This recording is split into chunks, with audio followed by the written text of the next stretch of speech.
Muchas gracias por acompañarnos en esta sesión que forma parte en realidad de dos eventos en los que Casa Árabe está tomando parte. Por un lado, la serie de conferencias que hemos titulado Diálogos sobre sociedades abiertas, que llevamos programando desde principios de esta temporada y a través de la cual estamos organizando una serie de conversaciones con expertos, con gentes diversas de todos los ámbitos y disciplinas sobre precisamente la actualidad de las sociedades árabes. Y como no podía ser de otra forma, no queríamos dejar fuera el asunto de la cultura. Y luego, como decía, la otra actividad en la que esta conferencia se enmarca es precisamente el Festival Noches de Ramadán, con el que Casa Árabe colabora un año más. Es un festival que para nosotros es muy importante, muy señalado desde un punto de vista sentimental también, puesto que desde el comienzo de la andadura de Casa Árabe el festival formó parte como una señal de identidad de nuestra programación, y es ahora que el Ayuntamiento de Madrid ha tomado las riendas de la organización y desde hace ya 4 años son ellos los que lo organizan y nosotros, como no podía ser de otra forma, nos sumamos gustosísimamente con actividades. Y este año, todos los años programamos en el marco del festival alguna actividad también de palabra, no solamente conciertos de música o talleres infantiles, sino también actividades de tipo conferencia. Y este año no nos estamos centrando en la cuestión específica del Ramadán, sino que hemos querido precisamente programar una conversación o una charla en otro ámbito, que es también el ámbito de la cultura y la actualidad, digamos, del ámbito cultural en el mundo árabe, desde una perspectiva, diría, un poco diferente de lo que solemos, digamos, ver cuando hablamos del ámbito cultural, ¿no? Y esto me hace ya entrar en el centro de la cuestión y presentar un poco el panel, porque vamos a hablar hoy del papel, precisamente del papel de la cultura como motor de transformación social, como herramienta para lograr la transformación de la sociedad en contextos muy diversos, pero en lo que concierne al mundo árabe, pues precisamente en muchos casos contextos complejos, contextos de conflicto, contextos de crisis que tienen muchas derivadas, tienen muchos elementos, digamos, que para definir la cuestión de la crisis a veces son cuestiones estructurales de desigualdad social, pero a veces también son cuestiones que tienen que ver con conflictos políticos que derivan en generar pues, comunidades en una situación realmente muy desfavorecida, y sobre todo cómo el arte y la cultura pueden ayudar a mejorar esta situación. Básicamente, dicho en pocas palabras, ese es un poco el núcleo de la charla de hoy, ¿no? Hablaremos también de cuál es la actualidad y cuál es la situación que viven los agentes de la cultura, entendiendo por agentes a todos aquellos artistas, creadores, productores culturales, en qué contexto tienen que moverse en el mundo árabe actual. Y cuando digo mundo árabe, pido disculpas por esta generalización que siempre es injusta, porque no se puede hablar de un mundo árabe homogéneo, esto lo sabemos ya muy bien, pero bueno, hay que utilizar esta terminología para poder ser más sintéticos, pero sí existe como una tónica o una frecuencia de situaciones en las que realmente los creadores se encuentran en condiciones complejas para trabajar, situaciones de censura, situaciones de falta de apoyo, de muchas veces mantener discursos y actitudes o enfoques que son un poco contraculturales, en el sentido que van un poco en contra del sentir mayoritario de las sociedades, y esto realmente dificulta mucho su trabajo como creadores y en última instancia también para cumplir con el objetivo que mencionábamos al principio, ¿no? Ese objetivo de hacer que la cultura y el arte sean una herramienta para la transformación de las sociedades. Bueno, pues para hablar de todo esto tenemos el enorme privilegio de tener hoy con nosotros a dos personas. Una de ellas es conocida de todos vosotros, otra no tanto. Basma Al-Husseini es una gestora de arte y activista cultural que actualmente dirige una organización que se llama Action for Hope, que precisamente es un muy buen ejemplo de esto que comentábamos al principio y creo que vamos a tener ocasión de conocer de su mano la labor de esta organización. Ella ha sido también, es muy conocida en el mundo de la cultura del ámbito árabe por haber sido también la fundadora de otra plataforma absolutamente esencial en la dinamización de políticas culturales y en la dinamización de todo lo que es el entramado de la cultura alternativa, que fue el Mawred al-Thaqafi, o recursos culturales traducido. Y bueno, pues ella nos va a contar un poco toda esta experiencia que he tenido y nos va a hablar también de esta manera de trabajar y de ver la cultura, que es una manera de enfocarla, digamos, rompiendo la idea de una cultura como algo de élite, ¿no? Y junto a ella, Ignacio Gutiérrez de Terán, que bueno, es un conocido amigo de esta casa, profesor del Departamento de Estudios Árabes e Islámicos de la Universidad Autónoma de Madrid, traductor y escritor y traductor de muchas obras de literatura árabe, también dinamizador de un grupo de teatro en árabe. Y él va a centrar sobre todo su presentación precisamente en esta cuestión de la respuesta ciudadana a través del arte, este afán participativo de la ciudadanía, no solamente de los artistas, pero esta expresión, digamos, de ciudadanía que hemos visto, de la que hemos sido testigos desde el 2011 a través de las llamadas primaveras árabes y que aún hoy todavía vemos en algunas capitales como Jartum, que está viviendo un momento con todas las diferencias, todo lo que lo hace diferente de lo que sucedió en otras ciudades como el Cairo o Túnez en el 2011, pero que algunas similitudes podemos encontrar, sobre todo en esta cuestión también de la movilización ciudadana y esta actitud o este enfoque de activismo cultural, ¿no? Bueno, pues creo que va a empezar la sesión precisamente Iñaki y luego hará su presentación Basma y continuaremos con un pequeño diálogo entre ambos y esperemos que esto dé pie a que podáis tomar la palabra y contribuir también desde el público. Kullu Aam wa Antum Bikhair, feliz fiesta del Eid y bueno, pues es un día un poco difícil, sobre todo para los que lo estén celebrando, pero intentaremos hacerlo lo más liviano posible. Yo quería empezar esta breve introducción sobre este tipo de arte callejero o arte popular, sobre todo al calor de las revoluciones árabes de 2011 y sobre todo me quería centrar más en el caso de Sudán y de Argelia, donde tenemos dos movimientos populares que han conseguido bastantes cosas hasta ahora y en donde podemos ver una serie de manifestaciones artísticas y de tendencias que tienen que ver con lo anterior. Y me gustaría empezar por una referencia que ha hecho Nuria a algo fundamental, como estos movimientos políticos y sociales de reivindicación han incidido mucho en la idea de romper con el elitismo cultural que ha prevalecido y que, por desgracia, sigue prevaleciendo en muchos países árabes. Una proyección cultural que se hace casi siempre desde arriba, focalizada por unos conductos muy bien definidos y, por tanto, manipulados desde arriba y que han impedido que muchas veces haya una expresión, ya digo, de lo que es buena parte de la sociedad sobre lo que ellos realmente consideran que debería ser este arte y esta forma de manifestación. En ese sentido, las revoluciones árabes han creado una nueva dimensión, una nueva realidad, que ha propiciado a su vez este tipo de manifestaciones que, insisto, eran desconocidas en muchos de estos países árabes. Y quería centrarme en el caso de Argelia y sobre todo de Sudán, porque estamos viendo ahí una serie de fenómenos y de manifestaciones en este sentido que enlazan mucho con lo que pasó en 2011 en países como Túnez, como Egipto, como Yemen, como Siria y en otros lugares de los que se podría hablar. Por eso he subtitulado esta pequeña presentación como el no lugar y crear un espacio desbordado. El no lugar en el sentido de que el espacio público estaba confiscado, no se podía utilizar para expresar esa identidad cultural porque estaba muchas veces monopolizado por un poder que en ocasiones incluso cerraba este espacio público y obligaba a que las representaciones culturales al uso se hicieran en lugares cerrados, controlados.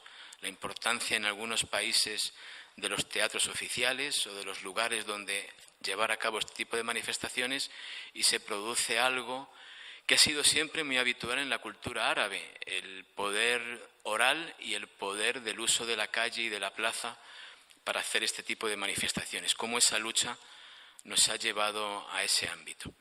Entonces, ya digo que voy a intentar ir muy rápido porque lo importante sería después pasar a las preguntas, al debate y al intercambio de ideas, pero creo que hay un punto principal que aparece ahí, como es la ocupación del espacio abierto. Esto es algo habitual en todos los movimientos de protesta que han surgido tanto en países árabes como países europeos y en otras partes, también en Latinoamérica, pero sobre todo ocupar ese espacio y reconfigurarlo, darle una nueva dimensión que, insisto, antes no tenía.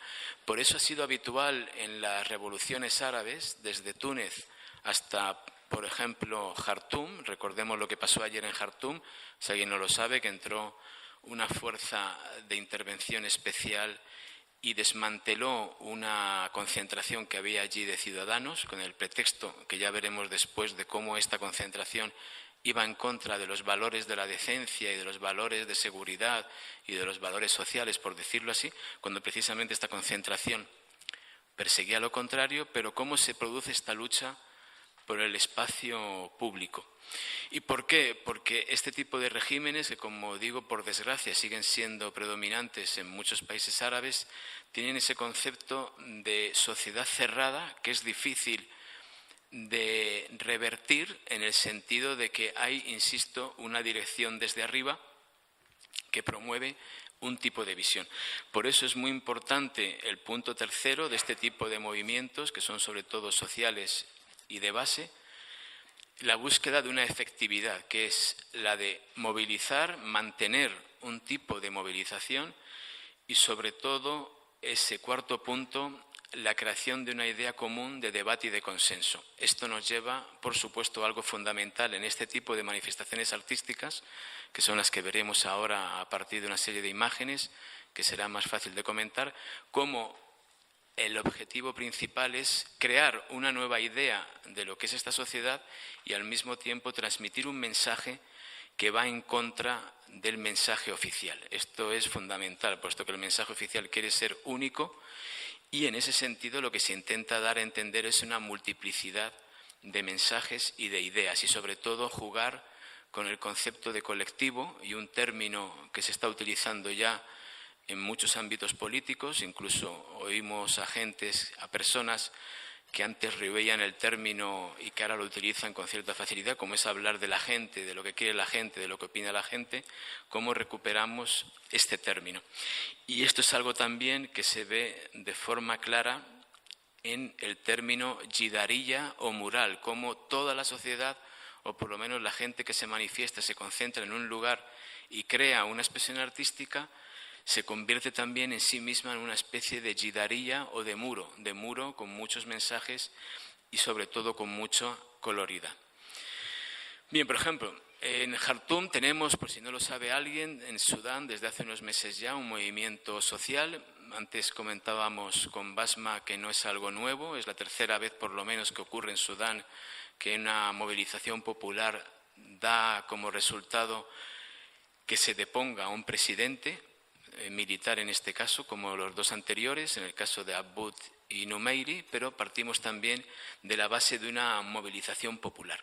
Y vemos aquí uno de estos yidaría o de murales que se han ido creando en el Jartum y en otras ciudades sudanesas, una idea fundamental, como es la idea de una bandera y la idea también de una población colorida, hombres y mujeres. Eso es un aspecto fundamental, porque recordemos que el discurso oficial tiende siempre a la uniformidad, a esa idea global de ciudadanos, pero en sentido abstracto, y vemos aquí cómo se representan de esta manera mucho más directa y afín a lo que sería la población. Entonces, vemos esa imagen de ocupar un espacio abierto y crear al mismo tiempo una imagen de que también el arte representa esta ocupación pacífica y creativa del espacio abierto. Esto a algunos les podrá parecer, no voy a decir anecdótico, pero por qué nos detenemos en este tipo de cosas cuando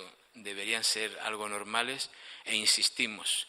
Estamos hablando de regímenes y sistemas despóticos, en muchos casos, que ejercen un control obsesivo sobre cualquier tipo de manifestación colectiva, en este caso artística. Por lo tanto, es de una gran significación que se ocupe un espacio abierto y que se rompa una mentalidad muy prevalente en este tipo de regímenes, que es la mentalidad vertical. Lo que quieren estos movimientos es horizontalizar lo que es la relación, en el sentido de que hacia los lados podemos ir en cualquier dirección, hacia arriba solo podemos llegar hasta una altura determinada, que es la altura que marca el régimen. Si ocupamos un espacio público, lo reconvertimos a nuestra manera de ver las cosas y, por lo tanto, el régimen ahí tiene muy poca capacidad de maniobra, a no ser que intervenga y cierre este espacio público. Esto lo hemos visto continuamente en muchos países, lo vimos en Egipto en su momento, antes lo vimos en Bahrein con la toma de la Plaza de la Perla y cómo se destruyó todo lo que habían creado ahí, también la reocupación por parte del poder de la Plaza del Tahrir en Yemen. Y, en fin, podríamos hablar de numerosos lugares en Siria y otros sitios, pero en el caso del Jortum, que es algo que lo tenemos ahí presente, ocurrió ayer mismo en la plaza de la capital. Por tanto, se crea una serie de arte. El arte más inmediato en estos movimientos, evidentemente, es el graffiti, lo que llamamos la pintura creativa en el momento, en el que hay gente que se está especializando ya desde los primeros momentos de las revueltas en crear esta expresión artística que a su vez sirve de vehículo para las reivindicaciones políticas y sociales. En este caso tenemos también un graffiti en una de las paredes del Jortum, donde se puede ver claramente cómo las flores, la vegetación, la gente en realidad son las que oprimen y acallan las balas, como dando a entender que no se intervenga militarmente en este tipo de movimientos pacíficos, cosa que, por desgracia, no suele ocurrir porque, como decimos, el régimen de turno, como hemos visto ya en más de un lugar, interviene por miedo a que, insisto, este tipo de movimientos culturales sean más horizontales y vayan calando en otros sectores de la población. Tenemos también otra imagen de estos grafitis, que ya digo, a veces se hacen por la técnica del can spray o a través de concentraciones que se llaman flash mobs, es decir, una gente que se reúne en un lugar, algunos se dedican a pintar, otros se dedican a reorganizar lo que es la calle. Es algo muy importante también cambiar la distribución de las cosas que hay en la calle. Esto lo estamos viendo también en Argelia, luego hablaremos de ello, con una idea que subyace siempre en estos movimientos, que son tan artísticos como políticos y sociales. Insisto, reocupar el espacio y darle una nueva dimensión a este arte que nos une a todos. En ese sentido, se puede ver ahí una colección de personas, de hombres y mujeres que representan la sociedad sudanesa. Si nos pusiésemos a hablar de cada uno y cada una de ellas, veríamos cómo están representados las gentes del sur, las de raza que llamaríamos negra, las gentes del norte, las gentes de la ribera del Nilo, las gentes más cercanas al Mar Rojo. Y esta es una idea también principal en este tipo de arte, dar el protagonismo a las personas y no tanto a lemas o a doctrinas, que es una de las bases de la propaganda y de la programación cultural del régimen árabe tradicional, convertir un discurso en una especie de dogma. Aquí se vuelve a la idea de, insisto, el espacio, las personas y la gente. Tenemos otro ahí, ven que lo que lleva este hombre en la mano es una rababa o un rabel. Y aquí lo que se hace, y esto es algo muy común en este tipo de movimiento, lo hemos visto desde Túnez hasta Sudán, cómo se busca un elemento mayormente cultural, que represente la tradición compartida por todos y que al mismo tiempo sea un lema de la identidad nacional. En este caso, la identidad nacional es el rabel, el rababa, este instrumento que todos los pueblos y en toda la música sudanesa se utiliza. Recordemos también que si alguien conoce la música sudanesa, es también prototípico el acordeón según en qué piezas. Pero en este caso vemos cómo este elemento que caracteriza esta idea de unidad y de asociación. Ya digo, son imágenes prototípicas que van en la línea de reforzar dos ideas fundamentales. Una es que el arte va de la mano de la movilización popular, y la movilización popular utiliza este nuevo concepto de arte para expresarse y movilizar y mantener a la gente en una lucha permanente contra un régimen despótico, y al mismo tiempo se buscan ideas y lemas que sean comunes a toda la población. Por lo tanto, no vamos a grandes conceptos filosóficos ni complicados, sino a calar en esa idea fundamental. Otra idea principal es la colaboración entre hombres y mujeres en estos movimientos. En el caso de Sudán se ha destacado también la participación activa de mujeres dentro de las concentraciones y de las acciones de protesta que se han llevado a cabo. Luego, otro elemento fundamental en este arte callejero, que ya digo, empieza sobre todo con los grafitis y luego desemboca también en otras expresiones como podría ser la escultura o el arte pictórico, desemboca en este tipo de imágenes, una unidad entre los miembros y representantes de la población en pos de un objetivo común. Esto encuentra también un referente en lo que llamamos al-marja'iyat o al-iqunat, el icono, es decir, esa figura prototípica que si en Túnez fue el vendedor que se inmoló para protestar por su situación de desamparo y de opresión, y que se convierte en un referente de este tipo de movimientos culturales, cuya imagen se repite y lo que es el proceso que acompaña la muerte de esta persona se convierte en referente y en icono. En muchos otros contextos tenemos también esta imagen del icono. En este caso, uno de los iconos de esta movilización en Sudán es Alaa Saleh, que es una persona que todo el mundo también conocerá de cómo se convirtió en una de las grandes referentes y animadoras de las movilizaciones en Jartum. Y hay vídeos que todo el mundo podrá haber visto de cómo ella sale en medio de la gente que está concentrada en estas plazas y espacios abiertos, y se convierte en animadora y al mismo tiempo en prototipo de este tipo de movilizaciones. Y esto es algo también muy habitual que acompaña este tipo de expresiones artísticas, como el arte se representa a sí mismo a través de este tipo de referencias y de iconos sociales. Voy a ir rápido porque luego a lo mejor incluso en el debate podríamos volver sobre alguna de estas imágenes. Vemos también la imagen de cómo, y esto es algo particular también, y cómo muchas veces el arte se alimenta también de la realidad, pero al mismo tiempo crea nuevos conceptos y crea nuevos lemas también.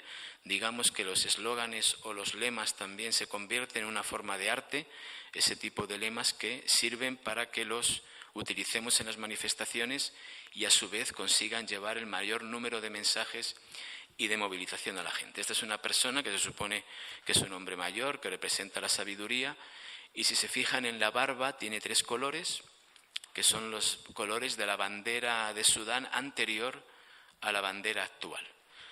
Y es un retorno también a esas enseñas y esos lemas y esos símbolos nacionales que no se han contaminado con el régimen que buena parte de la población considera dictatorial y que ha pervertido los valores primigenios de esta bandera o de esta idea.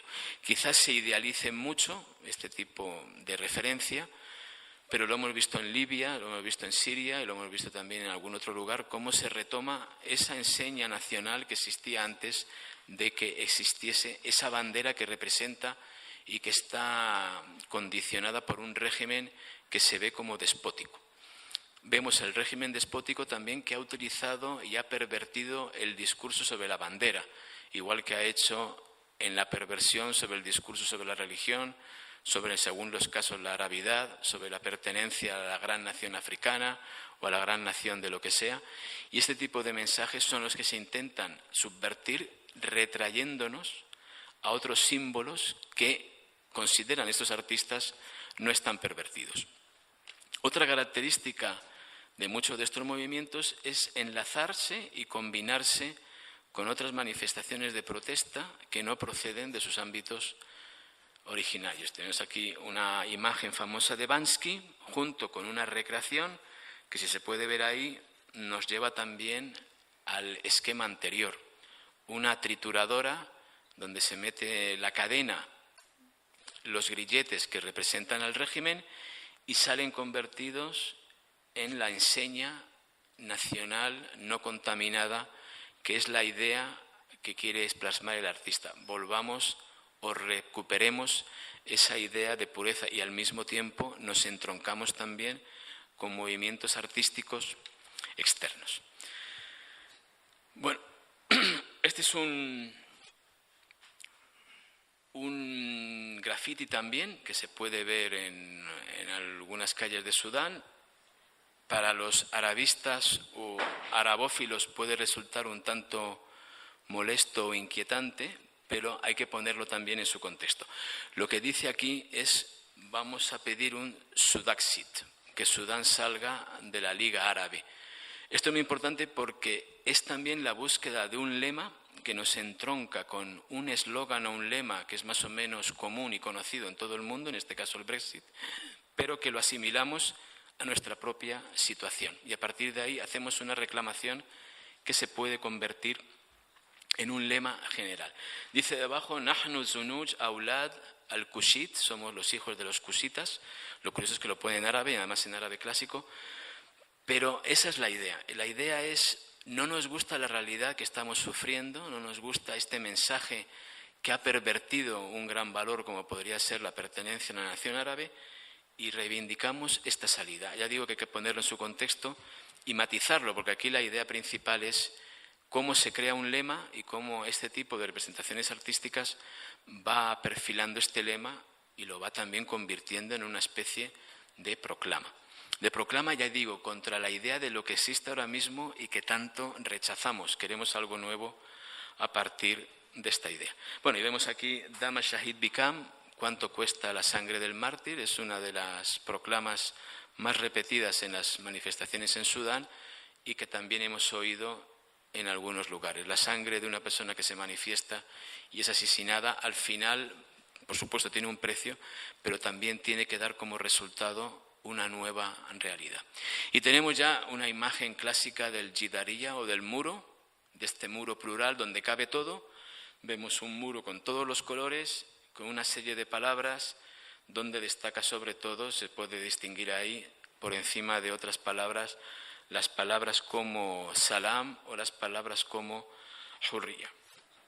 Y entreverados o entrelazados entre estos lemas, versos, y eso es algo muy importante en estos movimientos artísticos, cómo se introduce también el elemento literario dentro de estas manifestaciones. En este caso, del poeta Mahjoub Sharif, que era un poeta, Jesús, conocido por su implicación con el Partido Comunista Sudanés, un partido comunista de gran fuerza y trayectoria en Sudán, como también es sabido, y que ha sido uno de los grandes poetas del pueblo, como se le ha solido llamar en Sudán. Y vemos algo también característico, desde Túnez hasta Sudán, la idea de que la literatura también nos acompaña y que a partir de versos que ya se cantaron en este caso en movilizaciones anteriores, en los años 80, incluso en los años 60, contra regímenes militares también en Sudán, como también se recuperan y sirven para plasmar este anhelo de cambio. Luego, es algo también muy peculiar como esta actividad creativa en los grafitis se convierte también en algo que toma también el camino de lo artístico-literario. Bueno, esto es algo que luego, si acaso, podemos comentar, no entra dentro de Sudán. Sí quería comentar esta frase y luego ya algo más y me detengo. Esta es una frase de Sara Mohanna Al-Abdali, que es la autora del texto anterior, que como vemos es una imagen en una pared también de una especie de señal de tráfico que señala Makka al-Mukarrama, a Meca, y el símbolo que aparece ahí en un cuadrado es como dando a entender que Meca se ha convertido en un lugar lleno de edificios y que ha perdido su espiritualidad. Es una imagen que dio lugar a cierta polémica, no solo en Arabia Saudí, sino también fuera. Pero, en fin, es una frase que tiene mucho que ver con lo que hemos estado diciendo, que en ese momento ella y otros actores o autores de arte, sobre todo de grafitis, no están pensando en tanto en una obra de arte, como que sí lo están haciendo, pero sí sobre todo están pensando en el modo de crear y generar un debate permanente que permita que por fin esa recuperación del espacio público se convierta en una oportunidad para el cambio. Y ya sí que termino con otra manifestación, en este caso de Argelia, alguien lo conocerá, el famoso pueblo de Burj Arrerij, que también es una wilaya en Argelia, y esta es una idea novedosa, tomada también del fútbol, de la idea de los tifosi, en este caso de los tifos. Y esto es algo también como nos lleva a un apartado mucho más variado y complicado a la vez de lo que es este arte popular. Sabemos que en Argelia, y ya termino de verdad, pero en Argelia se han estado organizando las manifestaciones populares los viernes y cada viernes tiene un número. Vamos ya por el 15º viernes y no se ha conseguido poco, por lo menos Bouteflika ya no está. Puede parecer ahora que todavía el camino es muy largo y lo es, pero al menos ha habido ya una serie de cambios. Y entonces surge la idea de por qué en lugar de hacer grafitis y de corear un lema en cada manifestación, ¿por qué no hacemos un tifo grande y lo colgamos en un edificio en construcción en esta localidad? Y esto nos sirve como referencia para toda la población. Es decir, debatimos, que esto es algo muy importante en este tipo de arte colectivo, debatimos qué queremos hacer en este graffiti y luego alguien, que es el grupo de personas que lo pueden pintar, lo llevan a cabo y se convierte en una expresión popular que todo el mundo puede ver y sobre el que todo el mundo puede debatir. Los mismos de esta localidad argelina, me he equivocado, hicieron también un puzzle, que no lo tengo aquí, se me ha caído de la... Bueno, tenían un puzzle también en forma de tifo, que colocaron en el 15º viernes, que fue el viernes pasado, el último de mayo, y era un puzzle en el que se pedía a la gente que de forma visual pensasen qué figuras o qué piezas tendrían que encajar en este tipo de manifestaciones. Bueno, yo lo dejo ahí, ya digo, tengo más imágenes, pero creo que he intentado resaltar puntos básicos dentro de esta pequeña presentación.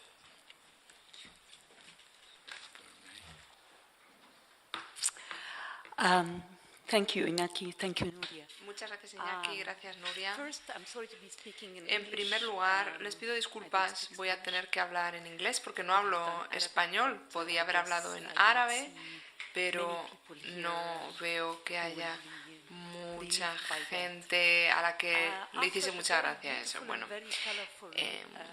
después de la preciosa presentación de Iñaki, llena de color, pues es muy difícil ahora compartir con ustedes lo que quería decirles yo hoy, porque no es tan hermoso, no tiene tanto colorido y, bueno, pues es mucho menos optimista.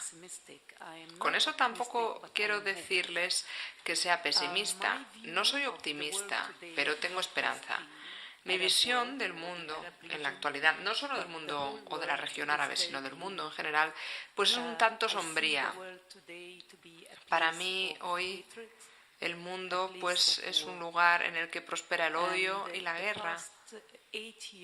En los últimos 8 años, después de que se produjo este tsunami de cambio político en mi región, en la región de los países árabes, bueno, pues tanto yo como otras muchas personas hemos visto esta cara del mundo.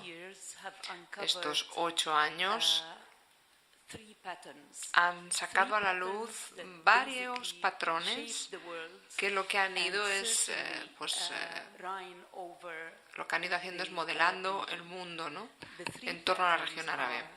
Estos 3 patrones son las dictaduras opresivas, brutales, que hacen todo lo que pueden, y con esto quiero decir todo lo que pueden, para anteponerse a las personas y a sus libertades.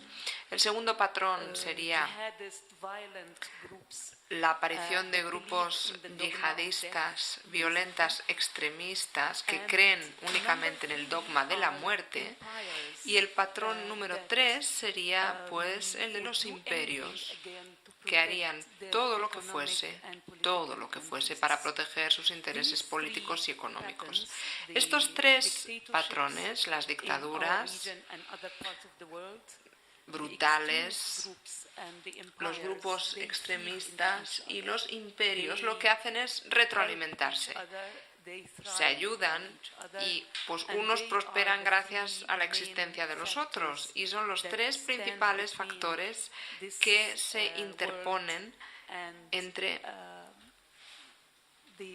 este mundo y las imágenes preciosas que nos han mostrado de libertad, belleza, expresión artística, humana, etc. Una vez más, bueno, pues frente a este panorama tan sombrío,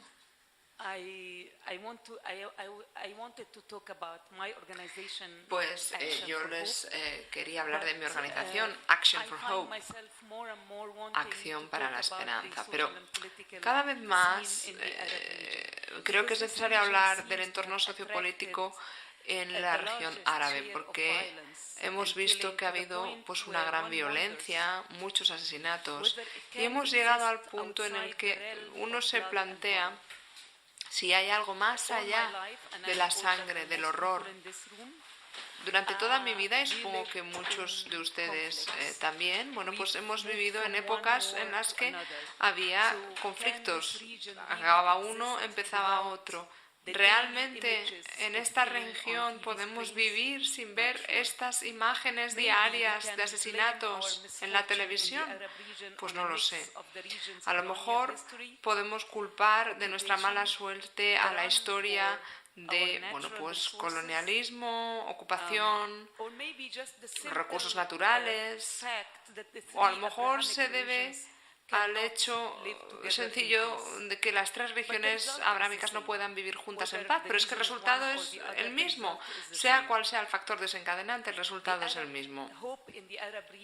La esperanza en la región árabe, bueno, pues casi ha desaparecido. Hay crisis humanitarias que no tienen fin, hay conflictos nuevos y conflictos enquistados que generan miles y miles de refugiados, destrucción, opresión, la aparición de numerosísimos grupos armados y la mezcla de intereses políticos internacionales que bloquean cualquier intento por parte de las sociedades árabes de poder prosperar. Frente a esta imagen, como les digo, tan sombría, un grupo de personas, entre las que me incluyo, decidimos hace unos años iniciar una nueva organización, un nuevo tipo de organización. Queríamos hacer algo que fuese radicalmente en contra de todo lo que les acabo de decir. Antes del año 2013 trabajaba en artes plásticas y cultura, respaldaba la cultura, los proyectos culturales, proyectos artísticos, tal y como ha dicho Nuria.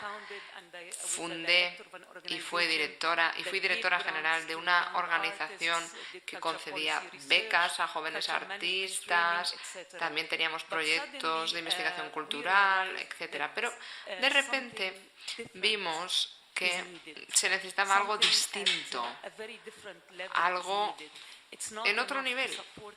Ya no bastaba con apoyar a los artistas para que pudiesen expresarse ni manifestar sus principios y sus creencias.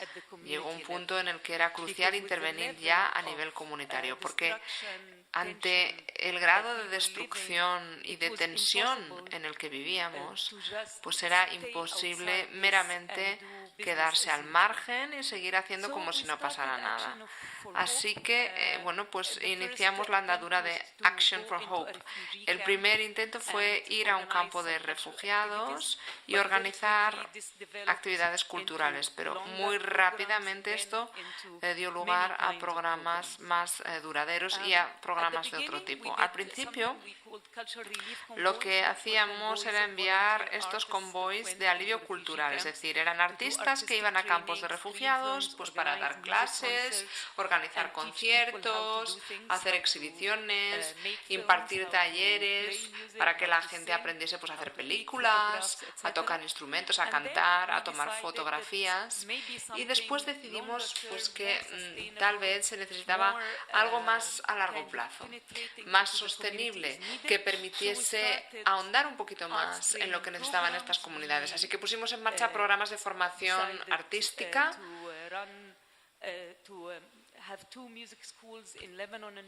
Abrimos dos conservatorios en Líbano y en Jordania, una escuela de cine en Líbano, un programa de formación en artes escénicas para jóvenes y adolescentes. Cada año, bueno, pues producimos una obra de teatro en Líbano y vamos de gira. Desgraciadamente, nuestras producciones teatrales no pueden salir del Líbano, no pueden salir de Jordania, porque estamos hablando de actores y actrices que son refugiados. ¿Y eso qué quiere decir? Pues que no se puede viajar con total libertad, porque si uno sale de la frontera del país en el que tiene estatuto de refugiado, pues bueno, pues se queda uno atrapado y se puede quedar toda la vida en una terminal de un aeropuerto, o se le puede devolver a su país de origen. Así que bueno, pues estos grupos, bueno, pues hacen giras en Líbano, Jordania, y seguimos proporcionando formación artística y produciendo obras de arte. Hace poco arrancamos un nuevo programa del que les hablaré en unos momentos, pero antes me gustaría explicarles por qué estamos haciendo todo esto, por qué hemos puesto en marcha estos programas. Pensamos que aquellas comunidades que sufren a causa de la violencia, de la pobreza y de la marginación social, pues pueden caer muy rápidamente en la desesperanza. Les da la sensación de que nadie tiene en cuenta su agonía y la única relación que pueden tener con otros es esperar a que les ayuden, ¿no? Se quedan ahí esperando a que alguien les dé algo. La capacidad de estas comunidades, de las personas de estas comunidades para crear y para disfrutar del arte, pues les hace tener ya un papel más activo. Ya no solo esperan a que se les dé algo, sino que dan algo ellos también. Pueden crear algo que pueden disfrutar los demás, que los demás pueden necesitar. Siguen siendo víctimas, claro, de la guerra o de la explotación económica, pero ahora ya tienen la capacidad o este poder que les da el arte, es decir, el de imaginar una realidad distinta a la que están experimentando, o sea, que realmente obtienen el poder de la esperanza. Bueno, pues eso es lo que hace Action for Hope. Hace poco vimos que, bueno, que con esto tampoco era suficiente. No basta con quedarse en una comunidad concreta y llevar a cabo estos proyectos. Las organizaciones culturales, el mundo artístico, se mueven en un sector que se llama arte y cultura. Están en un compartimento cerrado, como en un silo, y se les ve, sus sociedades los ven como personas que forman parte de una tribu específica, ¿no? De un grupo que no se relaciona con el resto de la sociedad, solo se relaciona con otros artistas. Así que pusimos en marcha otra iniciativa que se llama Landscapes of Hope, para conocer a personas que trabajan en otros sectores, en otros ámbitos, y lo que hacemos es pues intentar contactar con personas que trabajan en educación, en sanidad, derechos humanos, derechos de la mujer, derechos de la infancia, derechos laborales. En nuestro trabajo, en Action for Hope, pues cada día, en nuestros conservatorios, por ejemplo, tenemos niñas que a lo mejor tienen 14 o 15 años y debido a la pobreza o a las tradiciones, bueno, pues se las obliga a casarse pronto. O hay niños de 16, 17 años que por la pobreza y por las condiciones en las que viven, bueno, pues se les obliga a abandonar el colegio y a empezar a trabajar en trabajos trabajos, bueno, pues poco remunerados. Cada día nos topamos pues con problemas que tienen que ver con el derecho a la educación, el matrimonio temprano o precoz, derechos laborales, etcétera, etcétera. O sea que realmente necesitamos poder estar en contacto con todas las demás personas que forman parte de la sociedad civil, con todos estos sectores de la actividad civil, para que entre todos podamos crear este entorno de esperanza. Este entorno de esperanza no es más que un ámbito en el que todos nos podemos reunir, podemos ver cómo resolver problemas o crisis como la pobreza, la situación de los refugiados, entre todos, como artistas y como activistas de todos los sectores de la sociedad.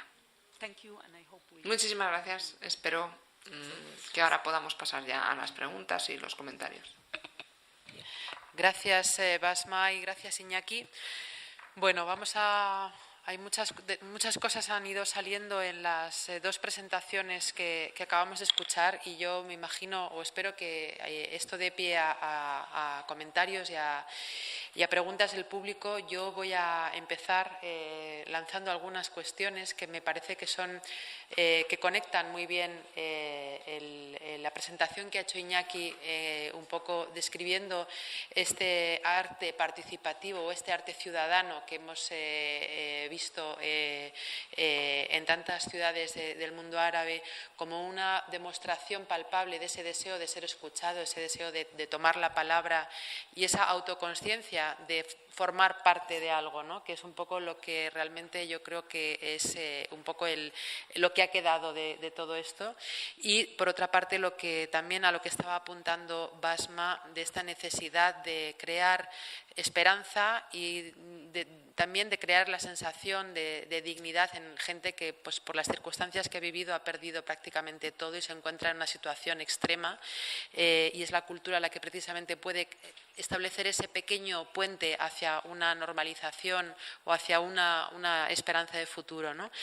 Pero la pregunta que yo me hago siempre que escucho o siempre que veo ejemplos como el que nos acaba de exponer Basma, de Action for Hope, y la cantidad de actividades que realizan, es si realmente es imposible, digamos, crear ese puente o romper o evitar esa brecha que parece que existe de manera inevitable entre, por una parte, esa cultura de élite o esa oficialidad que muchas veces plasman las instituciones, ¿no? Que por otra parte parecen vivir al margen de esta realidad a la que ha hecho referencia Basma. Es decir, muchas veces parece que los planes oficiales institucionales no se corresponden en absoluto con esas necesidades que se ven en colectivos y en comunidades como las que nos has descrito,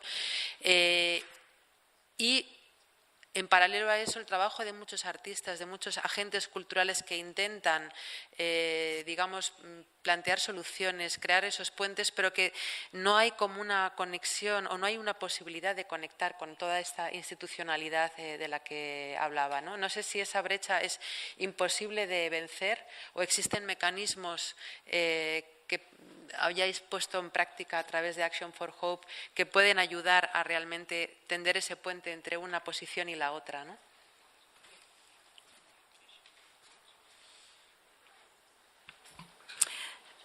Thank you, Nuria. Gracias, Nuria. Pues es una pregunta muy pertinente. Voy a hacer referencia a la expresión que ha mencionado Iñaki, el elitismo cultural. Obviamente, en los países árabes, como en todo el mundo, en Europa y en España también, existe una élite cultural o una élite intelectual.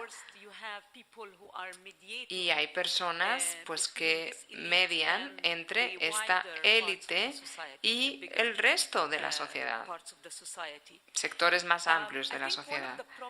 Creo que uno de los problemas que surgen en los países árabes es que los mediadores pues no tuvieron éxito, o bueno, a lo mejor es que no había suficientes. Con lo cual, lo cierto es que hay artistas buenísimos, muy sofisticados, con unas obras de arte excelente, pero claro, en el caso de Egipto, por ejemplo, el 30% de la población sigue siendo analfabeta. un 70% de la población aproximadamente, aunque esta cifra se la doy yo y no tengo ninguna fuente, no tienen acceso a ninguna fuente cultural. El 70% de la población no ha estado jamás en una exposición, no ha estado jamás en un concierto de música en directo o no ha estado nunca en un teatro para ver una obra de teatro. O sea que es muy difícil para la sociedad el poder reconocer el valor de los artistas, de su trabajo, a no ser que haya mediadores, a no ser que se les permita establecer este puente o este vínculo. O sea que el acceso no es meramente darle cultura a las personas, sino compartirla. Si los artistas no están dispuestos a compartir este poder cultural con sectores más amplios de la sociedad, pues claro, luego no pueden esperar que estos sectores más amplios de la sociedad les apoyen cuando son víctimas de algún tipo de ataque. Si no saben ni quiénes son y no entienden lo que están haciendo, pues no les van a apoyar. O sea que al final los artistas que forman parte de estas élites, yo no hablaría tanto de élites, sino de artistas que han tenido éxito o que son ya más sofisticados. Bueno, pues tiene que ver con dos cosas, ¿no? Por un lado está una mayoría de la población que no entiende a estos artistas o que no es capaz de apreciar su trabajo porque no entienden lo que están haciendo. Y luego hay una élite en torno a estos artistas que les apoya y luego están los grupos extremistas que condenan cualquier tipo de expresión artística porque básicamente la expresión artística es per se algo polémico para ellos, es algo repulsivo. Lo que hace es pues poner en tela de juicio todas sus creencias. Entonces, al final, estos artistas están en medio de esta polarización. Si no contamos con la figura del mediador, pues no están protegidos, nadie les va a proteger. Si al final hay un extremista que decide pegarles un tiro o destroza su trabajo o les insulta, les dice que son decadentes y que van en contra de la religión, pues nadie los va a proteger, ¿no? En ese dilema nos movemos. Claro, luego están las situaciones de cambio social, como las que estamos experimentando en la región. Y ahí, pues, sí que hay muchas actividades de mediación, sobre todo gracias a las redes sociales, porque hay muchas personas que en las redes sociales intentan explicar la música, la poesía, las artes plásticas a otras personas. Entonces, ahora hay nuevas oportunidades para que esos artistas pues sean más conocidos y se les aprecie. Esto ha pasado en la región a lo largo de los últimos años y ha pasado de manera ha sido totalmente nuevo, no había sucedido en los últimos 50 años, ¿no? Ahora hay mucha gente joven, incluso personas que, pues no son realmente analfabetas, pero no tienen acceso a fuentes culturales y que ya pueden conocer a los artistas, ¿no? Y esto antes no pasaba. O sea que, Nuria, para responder a tu pregunta, creo que tenemos una oportunidad ahora mismo. Después de 2011 apareció esta oportunidad. Claro, en algunos países, pues estos intentos han tenido más éxito que en otros, como por ejemplo en Túnez. En Siria, esto no ha pasado. Hubo una gran campaña contra un pintor famoso en Siria, Yasser al-Khazi, que estaba a favor de la revolución siria. Pero pues decidió volver a Damasco y hace 3 años, pues hizo una exposición en Damasco. La exposición, pues era con retratos de gente desnuda y esto hizo, pues que muchos sirios estuviesen en contra. Para ellos, la elección del tema, pues daba a entender que esta persona se quería apartar del Islam, lo cual, pues obviamente es muy legítimo, pero el hecho de que organizase esta exposición en Damasco se interpretó como que estaba intentando a que se le asocie con el régimen, aunque no se hizo esta exposición en un edificio oficial. Pero bueno, pues recibió muchas críticas y al final muy poca gente le defendió y muy poca gente intentó defender su trabajo. Y el hecho de que antes había hecho otra exposición que se llamaba La Madre del Mártir, que únicamente tenía imágenes en blanco y negro de madres que tenían en sus manos fotografías de sus hijos o hijas asesinados, pues no le benefició en esta campaña en la que le criticaron tantísimo. O sea que hay muchísimos ejemplos como este. O sea que sí, para mí el kit de la cuestión, la clave es la mediación. Y los artistas tal vez tendrían que ayudar también a los mediadores, explicar su trabajo, transmitir el mensaje que quieren transmitir para que llegue a sectores más amplios de la sociedad, porque es que si no, corremos el riesgo de dejar a estos artistas, dejar estas obras de arte pues totalmente desamparados y en una posición muy vulnerable frente a los ataques de los... When you say mediators, cuando hablas de mediadores, ¿a qué te refieres exactamente, Basma? ¿Quiénes son estas figuras en las sociedades árabes?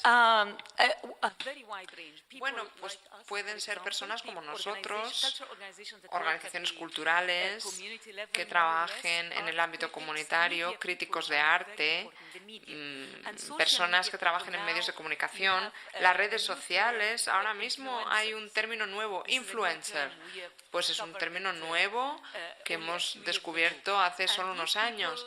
Bueno, pues estas personas pues pueden coger una canción, una obra de arte, pueden hablar de ello y luego de repente hay muchas personas que la conocen, ¿no? Yo he descubierto a muchos directores nuevos, jóvenes, a personas, a dibujantes, a través de las redes sociales. No sucede de manera organizada, pero sí que se podría encauzar en algunos sentidos. Y ahora hay medios alternativos, como por ejemplo Madame Asrem en Egipto. Es una página web periodística muy famosa y promueven muchas obras de arte alternativas, videoarte, caricaturas, poesía y otras páginas web como Al Jamouria de Siria o Hebrew o Darash. Bueno, pues son todas páginas web que lo que hacen es proporcionar un punto de vista que lo hace es contrarrestar lo que aparece en los medios generalistas. Y es muy importante porque permite volver a llevar la expresión artística a sectores mucho más amplios. Me gustaría hablarles de algo muy importante. Hay un poeta sirio, Riyad Hossein Son. Espero no haberme equivocado, dice la oradora. Bueno, pues este poeta falleció en la década de los 80 en Siria. Yo, bueno, soy egipcia, he estado yendo a Siria desde la década de los 70 y nunca había oído hablar de él. Falleció y lo cierto es que no se le había publicado ni un solo libro de poesía en vida. Muchos años después de su muerte, alguien recopiló sus poemas y los publicó en una edición preciosa de un libro de poesía rojo y, bueno, pues ha llegado a un grupo de personas. Bueno, pues después de la revolución siria, todo el mundo había oído hablar de este poeta porque su poesía era muy subversiva.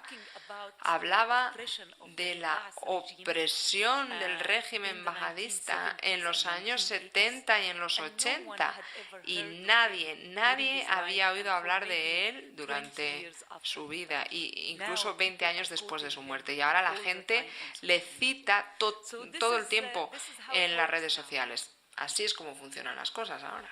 Sí, no sé si es desde fuera del mundo árabe que construimos una imagen muchas veces construimos una imagen en la que marcamos una diferencia entre una sociedad o unas comunidades dentro de la sociedad más tradicionales, conservadoras o afines al elemento religioso, y otra parte de la sociedad más laica, progresista, etcétera. Todo la terminología que podemos utilizar para definir una o la otra. No sé si esta construcción que hacemos desde fuera como una cosa realmente de opuestos se corresponde con la realidad social de los países árabes, pero desde fuera da la impresión de que ese es precisamente otro elemento también de diferencia y de confrontación entre artistas y sociedad, o entre grupos sociales. Y yo no sé si es ahí precisamente donde a lo mejor el tipo de arte del que tú has estado hablando, Iñaki, el arte de la calle, ha mostrado o ha demostrado ser como un elemento reunificador en el que hemos podido encontrar elementos más laicos o más progresistas en un sentido, digamos, fuera del elemento religioso, y elementos más tradicionales dentro de las sociedades. No sé si ha servido estos ejercicios de expresión artística en la calle para unir estos dos elementos que nos parece desde fuera que son como opuestos, aunque luego a lo mejor quizá desde dentro de las sociedades árabes no lo son tanto. Igual es una construcción que hacemos desde fuera. No sé si... Bien, yo creo que también un poco a lo que se ha referido Basma. Muchas veces los artistas, la gente que quiere crear algo que podríamos llamar artístico, aunque tenga una gran carga política, tienen que hacer frente en muchos casos a dos grandes represiones: la represión oficial por parte del régimen y luego una represión social, cultural, tradicional, que en algunos países viene de la mano de lo que serían las fuerzas islamistas más retrógradas. Y esto lo hemos visto en algunos casos de revolución, como en el caso de Siria, donde muchos artistas, por no hablar de la gente en general, de la población, pero artistas que han tenido que salir de Siria no tanto por la presión del régimen, que podrían haberla sufrido, sino por la presión de elementos radicales dentro de los grupos que se suponen que están en contra del régimen, lo cual es síntoma también de un poco este problema al que aludía Nuria, ¿no? Como tenemos también una serie de contradicciones y de polémicas dentro de la sociedad, no solo frente a un régimen, sino frente a corrientes culturales muy tradicionalistas que a veces coinciden con el régimen en esta pulsión o idea represiva, y a veces llevan esta represión a elementos mucho más descarnados y radicales. El caso de Abdalik o de otros autores o creadores, tanto sirios como egipcios, como tunecinos de otros sitios, es representativo. Cómo encontramos a gente que están en contra de su régimen, pero por razones que van más allá de la idea del mal menor, perciben que una opción representada por estas corrientes involucionistas es mucho peor. Entonces, reaccionan de esta manera, dando a entender, y tenemos ejemplos numerosos de gente que no es sospechosa ni mucho menos de ser reaccionarios ni de ser partidarios de ideas totalitarias, pero piensan que dentro de lo malo quizás este régimen al menos favorece una ficción de creación cultural, en contraposición a esta barbarie que representan movimientos claramente represivos. Y esta es una de las grandes tragedias que tiene mucho que ver con estas contradicciones sociales y culturales, cómo a veces hay movimientos opuestos al régimen que piden un cambio, pero proponen un cambio que da pavor en ese sentido. Y esto nos lleva a la idea de las proclamas y las propuestas laicas seculares que van en contra de los tabúes o de los dogmas religiosos, y creo que muchos de estos movimientos culturales sociales no se centran en esos aspectos, porque la idea principal es otra, es generar un consenso en unas sociedades que están rotas desde el punto de vista de los consensos, donde no ha habido un consenso más allá, insisto, de un discurso oficial hueco muchas veces, pero que quiere ser uniformador, y se trata de crear un nuevo lenguaje con un nuevo lema y sobre todo una nueva percepción, donde todos estemos de acuerdo en algo. Este régimen es corrupto, no lo queremos, y queremos que la gente, en la medida de lo posible, gobierne esta nación. Es la reclamación que se está haciendo en Argelia y que justifica por qué a día de hoy, a pesar de que se están enfrentando a un régimen poderoso, corrupto y muy avezado en las lides de la manipulación, como es el régimen argelino, que tiene una larga trayectoria en esto, ¿por qué sigue este movimiento triunfando? Porque han llegado a ese consenso en el que no se trata de ir contra posturas tradicionales o contra la religión o contra valores que unos puedan aceptar o no. Tengamos en cuenta que eso es algo de cada uno. Vamos primero hacia los grandes valores y los grandes lemas, eso que nos une a todos, y por eso hemos visto en Argelia y en otros sitios como islamistas y secularistas van de la mano a las manifestaciones. Hemos visto, por ejemplo, casos concretos en Argel de disputas por la bandera. Viene la gente de Tizi Ouzou y de la zona de la Kabilia de mayoría mazigui, o llamaríamos bereber para entendernos, vienen con su bandera bereber y chocan con personas que son árabes y que van con la bandera de Argelia. Pero hemos visto también, yo no he estado allí, pero me lo ha contado gente tanto de aquí como de allí que ha asistido a estas discusiones, cómo al crear ese espacio abierto, ese discurso en el que yo vengo con la bandera bereber porque pienso que representa mejor la reivindicación contra un régimen corrupto, y yo voy con la bandera argelia y con mi lema en árabe porque pienso que mi lema en árabe y la bandera argelina representan mejor esta representación que tu lema en francés, lo que hacemos es ponernos de acuerdo. Y después de una discusión, que es algo fundamental, porque esto es, insisto, para mucha gente desde fuera, esto puede parecer algo como que no se puede comprender por qué tiene tanta importancia esto cuando quizás no tenemos esa comprensión. Cuando durante décadas no has tenido la oportunidad de debatir en un espacio abierto y de confrontar opiniones, te encuentras con que hay diversas opiniones y posturas. Y si estamos de acuerdo en que nos tenemos que poner de acuerdo contra un enemigo común, que es un régimen corrupto, al final, ese que iba con la bandera argelina, Corea la consigna francesa con el que lleva la bandera de los bereberes, y al final todos están de acuerdo en este punto.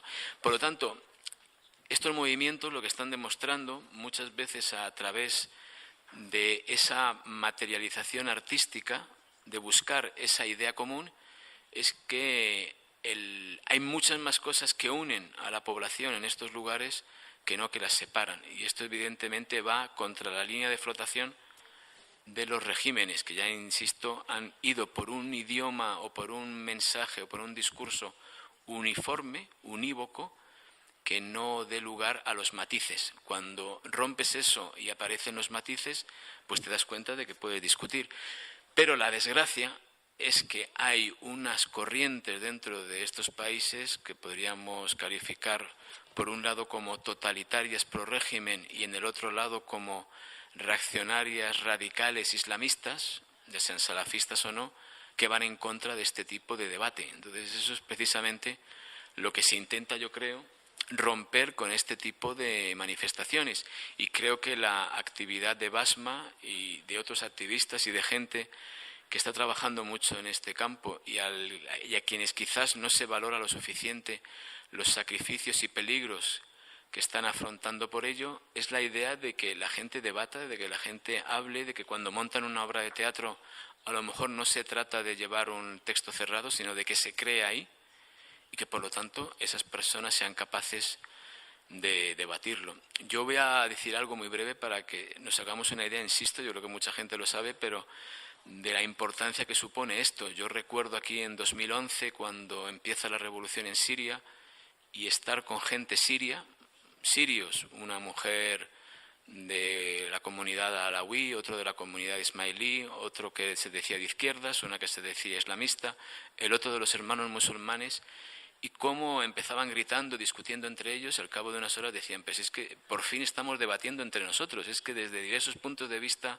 tanto de comunidades religiosas o de facciones políticas, nos damos cuenta de que teníamos una imagen de bloques y estamos llegando a algo fundamental, que es el debate. Estamos debatiendo y nos damos cuenta de que por fin, después de mucho tiempo, yo puedo hablar de lo que pienso de ti sin que haya un intermediador que me va a decir que está bien o mal lo que digo, que es el régimen o el discurso oficial. Y creo que ese es uno de los grandes logros, y quizás el régimen de turno lo que intenta es volver a poner sobre la mesa este tipo de discursos, el islamismo radical, la cuestión del confesionalismo, la cuestión de las banderas, la cuestión de las etnias, siempre con la idea de disgregar y romper ese consenso sobre la creación del debate, que es algo que, ya digo, cualquier persona que vea las manifestaciones artísticas que se están produciendo en los países árabes donde hay movimientos revolucionarios se dará cuenta de que están dando en la clave. Creamos una nueva imagen basada en lo que nos une y en ese consenso general. Y luego, a partir de ahí, debatiremos. Tenemos el caso de Túnez, que para algunos es una polémica y es un conflicto continuo. Yo no lo veo así. En Túnez se están debatiendo muchas cosas y estamos viendo cómo sectores dentro de la sociedad tunecina están aceptando cosas que quizás suponíamos que era imposible que aceptasen, y me refiero a ciertos grupos islamistas que están entrando en un juego de debate y de incluso de poner sobre la mesa asuntos tan fundamentales como son para ellos en teoría, como es la cuestión de la igualdad entre el hombre y la mujer o no. Que lo hacen por estrategia, que lo hacen por agenda, que lo hacen porque no tienen más remedio, esa es otra cuestión. Que lo hacen con la esperanza de luego revertir la situación, también. Pero el hecho es de que al plantearse este debate y al haber una oportunidad entre todos de manifestarlo de la forma que sea, a través incluso de un graffiti, se está llegando a este tipo de conclusiones.